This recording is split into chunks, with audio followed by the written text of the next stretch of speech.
Agar siz pensiya olayotgan bo'lsangiz, yaqin yillarda pensiyaga chiqmoqchi bo'lsangiz yoki ota-onangiz, buvingiz, bobongiz pensiyasi to'g'ri hisoblanayotganiga ishonchingiz komil bo'lmasa, bugungi ma'lumot siz uchun juda muhim.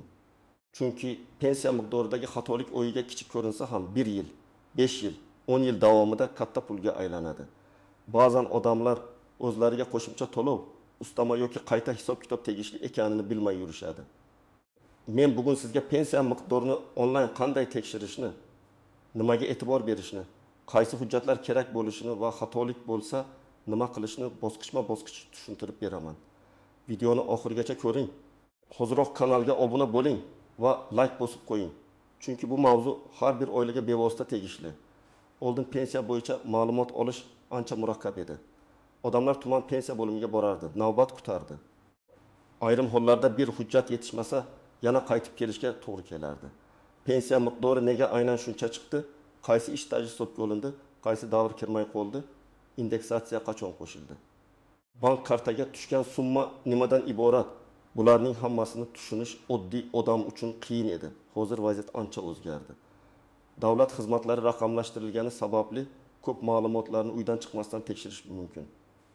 Asosiy yo'l yagona interaktiv davlat xizmatlari portali, ya'ni MyPolgakov.uz orqali yoki uning mobil ilovasi orqali kirishdir. Shuningdek, shaxsiy identifikatsiya raqami, ya'ni JSashir, telefon raqam va ONID orqali shaxsni tasdiqlash tizimi juda muhim rol o'ynaydi.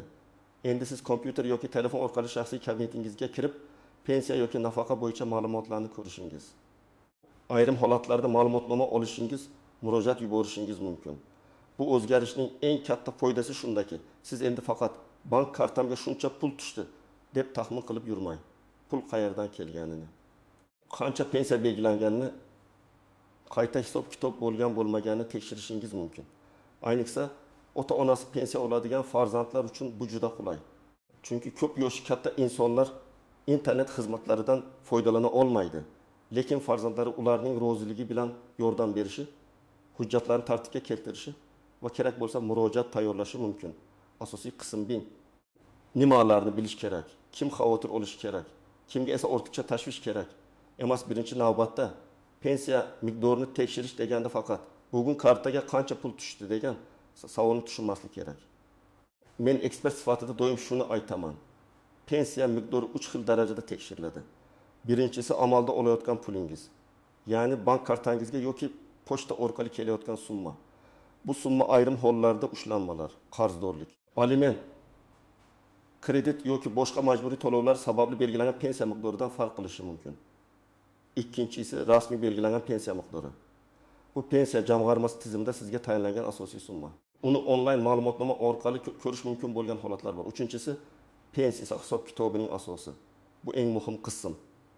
Ya'ni sizning ish stajingiz qancha deb olingan, qaysi davrdagi ish haqi hisoblangan. Imtiyozli davrlar qo'shilganmi? Harbiy xizmat, bolani parvarish qilish davri, o'qish davri yoki boshqa qonunda nazarda tutilgan davrlar hisobga olinganmi? Ko'p xatolik aynan shu yerda chiqadi. Kimlar albatta tekshirish kerak? Birinchi guruh yaqinda pensiya chiqqanlar. Masalan, odam 2024 yil oxirida pensiya chiqdi, hujjat topshirdi, birinchi pensiya tayinlandi. Unga 20 million 650 ming so'm chiqdi deylik. U shuncha bo'lar ekan deb qo'ya qolmasligi kerak. Chunki birinchi tayinlashda ayrim ish joylaridan ma'lumot kechikkan bo'lishi, arxivdan ish haqi tasdiqlanmagan bo'lishi yoki mehnat daftarchasidagi yozuv o'qilishi qiyin bo'lgani uchun ayrim davrlar vaqtincha inobatga olinmagan bo'lishi mumkin. Agar u keyin qo'shimcha hujjat topshirsa, pensiya qayta hisoblanishi mumkin. Ikkinchi guruh ish staji ko'p, lekin pensiyasi kutilganidan kam chiqqanlar. Masalan, bir ayol 32 yil maktabda ishlagan, lekin pensiyasi 1 million 500 ming atrofida chiqdi. U o'zini men shuncha yil ishladim, nega kam deb o'ylaydi. Bu yerda sabab har xil bo'lishi mumkin. Ayrim yillar ish haqi ma'lumoti past bo'lgan, ba'zi davrlar to'liq stavka emas, yarim stavka bo'lgan. Ayrim davrlar sug'urta badallari bilan tasdiqlanmagan yoki hujjatlarda ism, familiya turlicha yozilgan bo'lishi mumkin. Bunday odamlar onlayn ma'lumotni ko'rib, keyin pensiya bo'limiga aniq savol bilan murojaat qilsa, muammoni tezroq hal qiladi. Uchinchi guruh turli joylarda ishlaganlar. Masalan, odam 5 yil zavodda, 3 yil fermer xo'jaligida, 10 yil xususiy korxonada keyin 8 yil yakka tartibdagi tadbirkor sifatida ishlagan. Bunday holatda ma'lumotlar turli manbalardan keladi. Elektron bazalarda hammasi to'liq aks etmagan bo'lishi mumkin. Ayniqsa 1990 yillar, 2000 yillarning boshidagi ish haqi va staj bo'yicha hujjatlar arxivda saqlangan bo'lsa, ularni tekshirish juda muhim. 4-guruh bo'g'uvchisini yo'qotganlik pensiyasi, nogironlik pensiyasi yoki ijtimoiy nafaqa oluvchilar. Bu toifalarda ham miqdor turli omillarga bog'liq bo'ladi. Oiladagi mehnatga layoqatsiz a'zolar soni, nogironlik guruhi, tayinlangan sana, qayta tibbiy ko'rik muddati, hujjatlarning yangilanishi. Masalan, bola o'quvchisini yo'qotganlik pensiyasi olayotgan bo'lsa, u 18 yoshga to'lgandan keyin o'qishni davom ettirayotganini tasdiqlovchi hujjat kerak bo'lishi mumkin. Agar hujjat vaqtida topshirilmasa, to'lov to'xtashi yoki kechikishi mumkin. Kimlar ortiqcha xavotir olmasligi mumkin. Agar siz har oy pensiyani muntazam olayotgan bo'lsangiz, yaqinda rasmiy indeksatsiya bo'lgandan keyin summa oshgan bo'lsa, shaxsiy ma'lumotlaringiz to'g'ri bo'lsa, hech qanday ushlanma bo'lmasa va pensiya tayinlanganda barcha hujjatlaringiz to'liq topshirilgan bo'lsa, vahimaga tushish shart emas. Lekin baribir yiliga kamida bir marta onlayn tekshiruv qilishni tavsiya qilaman. Bu xuddi bank kartangizdagi harakatlarni tekshirishga o'xshaydi. Har kuni xavotir bilan qarash shart emas, lekin umuman nazoratsiz qoldirish ham to'g'ri emas. Endi oddiy misol bilan tushuntiraman. Deylik, Akmal aka 63 yoshga to'lib pensiyaga chiqdi. U 25 yil rasmiy ishlagan deb o'ylaydi. Pensiya tayinlanganda unga 1.800.000 so'm belgilandi. Onlayn tekshiruvda esa staj 20 yil 7 oy deb ko'rsatilganini ko'rdi. Demak, 30 yildan ortiq davr qayerdadir tushib qolgan bo'lishi mumkin. Akmal aka avval umumiy shikoyat qilib pensiyam kam demaydi. U aniq harakat qiladi. Qaysi yillar kirmaganini aniqlaydi. O'sha ish joyi yoki arxivdan ma'lumot oladi. Pensiya bo'limiga qayta hisoblash bo'yicha ariza beradi. Natijada unga pensiya oshirilishi yoki o'tgan davr uchun farq to'lab berilishi mumkin bo'lgan holatlar yuzaga keladi. Yana bir misol. Malika opa 58 yoshda pensiyaga chiqdi. Ko'p yil bog'chada ishlagan. U pensiyasi kamligidan norozi. Tekshiruvda ma'lum bo'ldiki, nikohdan keyin familiyasi o'zgargan. Mehnat daftarchasidagi eski familiya bilan pasportdagi yangi familiya o'rtasida bog'lovchi hujjat tizimda ko'rinmayapti. Bunday holatda nikoh guvohnomasi yoki familiya o'zgargan tasdiqlovchi hujjat kerak bo'ladi. Ko'ryapsizmi? Muammo har doim ham hisob noto'g'ri degani emas. Ba'zan hujjatlar orasidagi mo'siq isbotlanmagan bo'ladi. Endi ko'p odam e'tibor bermaydigan muhim jihatlarga o'tamiz. Birinchi nozik jihat. Kartaga tushgan summa bilan pensiya miqdori bir xil bo'lmasligi mumkin. Masalan, sizga rasmiy pensiya 1.900.000 so'm belgilangan, lekin kartaga 1.720.000 tushgan. Buning sababi bank komissiyasi emas, balki ijro hujjati bo'yicha ushlanma. Ortiqcha to'langan summani qaytarish, qarzdorlik yoki boshqa qonuniy ushlanma bo'lishi mumkin. Shuning uchun faqat SMS xabariga qarab xulosa chiqarmang. Ikkinchi nozik jihat. Pensiya oshirilganda hammaning summasi bir xil oshmaydi. Yangiliklarda pensiyalar oshirildi degan gapni eshitamiz. Lekin har bir odamning real oshishi uning pensiya turi, avvalgi miqdori, qo'shimcha ustamalari va boshqa omillarga bog'liq. Masalan, ikki qo'shni bir vaqtda pensiya olsa ham, birining pensiyasi 20 mingga, ikkinchisiniki 1 mingga oshishi mumkin. Bu darhol xato degani emas. Avval onlayn ma'lumotni tekshirish kerak. Uchinchi nozik shart, elektron bazalarda eski davrlar to'liq bo'lmasligi mumkin. Bugungi kunda yangi ish davrlari soliq va mehnat tizimlari orqali ancha yaxshi ko'rinadi. Lekin 1990 yillar. Mustaqillikning ilk yillari kolxoz, sovxoz, kichik korxonalar, tugatilgan tashkilotlar, kooperativlar bo'yicha hujjatlar arxivda bo'lishi mumkin. Agar bu davrlar siz uchun muhim bo'lsa, arxiv ma'lumotnomasini olishga tayyor bo'ling. 4-nozik jihat. Ish staji va ish haqi alohida masala. Ba'zi odamlar mening stajim bor, demak pensiyam katta bo'lishi kerak deb o'ylaydi. Staj muhim, lekin pensiya miqdoriga ish haqi ham ta'sir qiladigan holatlar bor. Agar rasmiy maosh past ko'rsatilgan bo'lsa yoki odam norasmiy ishlagan bo'lsa, bu pensiyada bilinadi.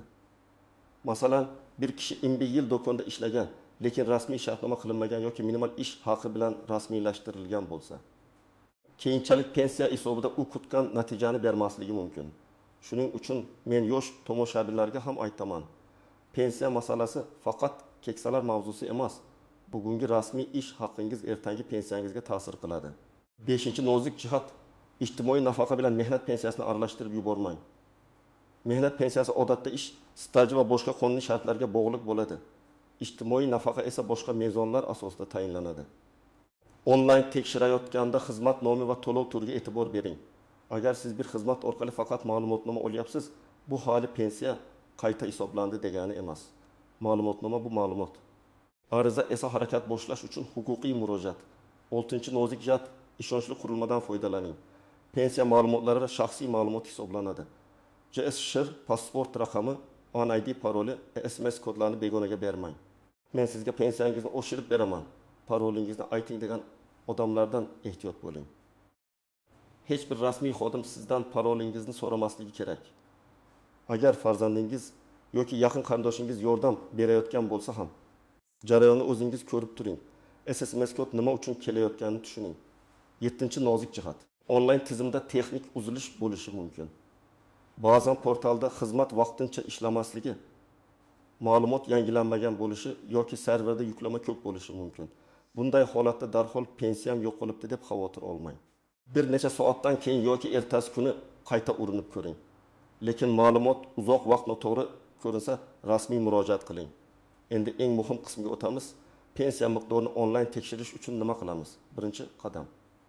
Telefon yoki kompyuteringizni tayyorlang. Internet ishlashi kerak. Iloji bo'lsa o'zingizning shaxsiy telefoningizdan foydalaning. Chunki SMS kodlar o'sha telefon raqamiga keladi. Agar siz ota-onangizga yordam berayotgan bo'lsangiz, ularning nomidagi telefon raqami, pasporti va JSSHR raqami yoningizda bo'lsin. Ikkinchi qadam, MyConk.uz portaliga kiring. Brauzerda manzilni qo'lda yozing. MyConk.uz, qidiruvda chiqqan noma'lum reklamali sahifalarga kirmang.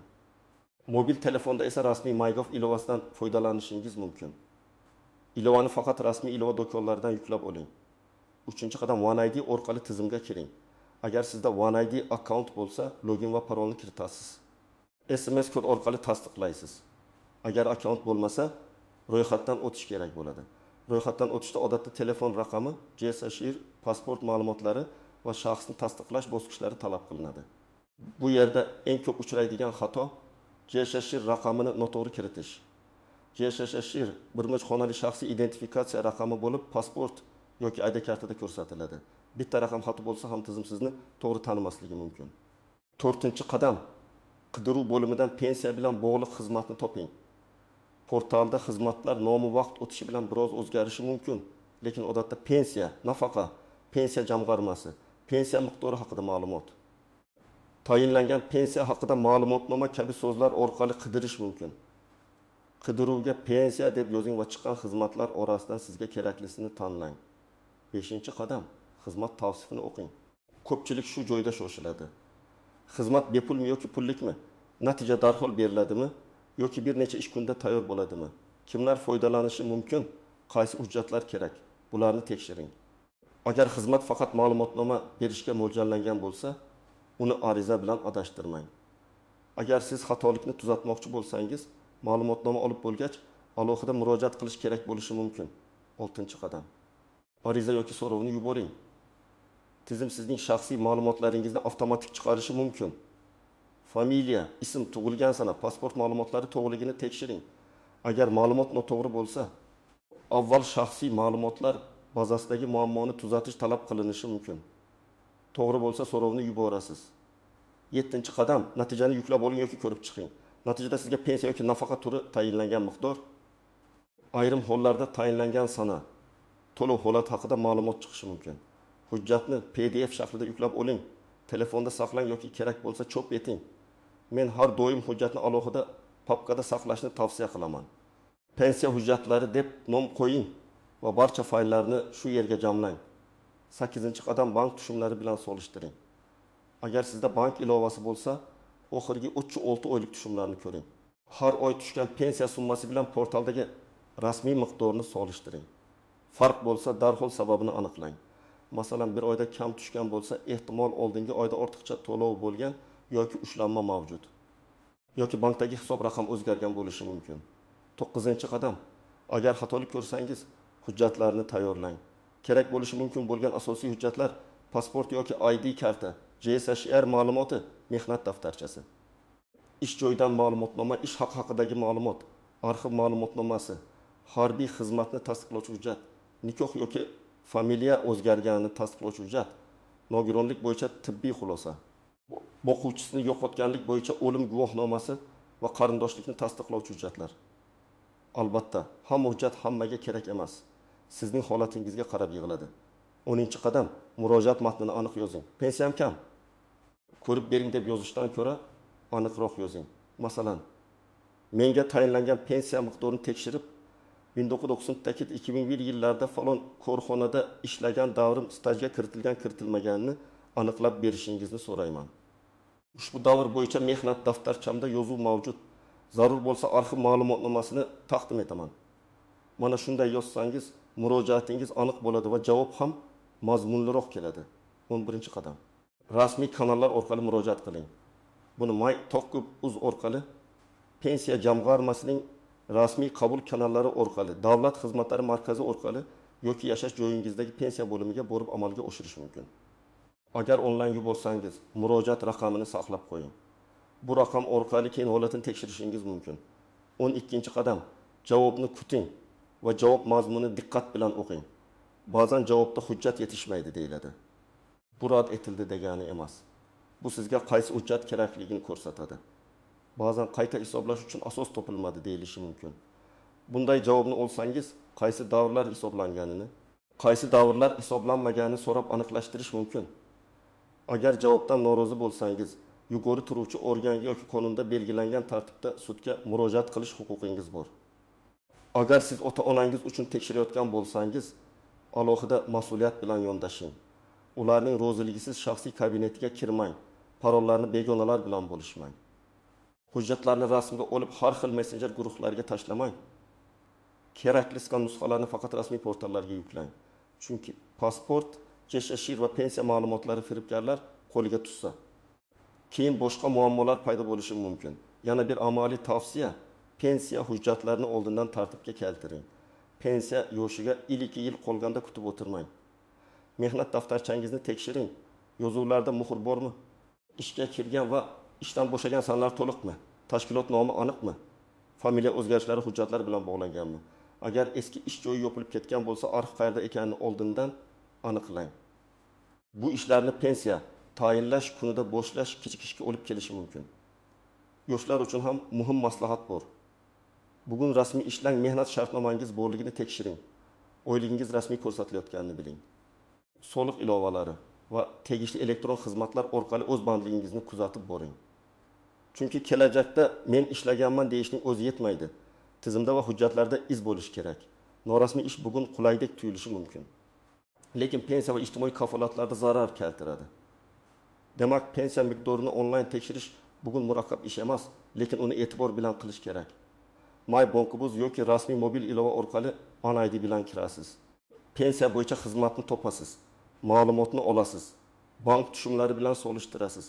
Farq yoki xatolik bo'lsa, hujjatlarni yig'ib, aniq murojaat yuborasiz. Eng muhimi, kartaga tushgan pulga qarabgina xulosa qilmang. Rasmiy ma'lumotni tekshiring. Men sizga tavsiya qilaman. Bugunoq o'zingiz yoki ota-onangiz pensiyasi bo'yicha onlayn tekshiruv qilib ko'ring.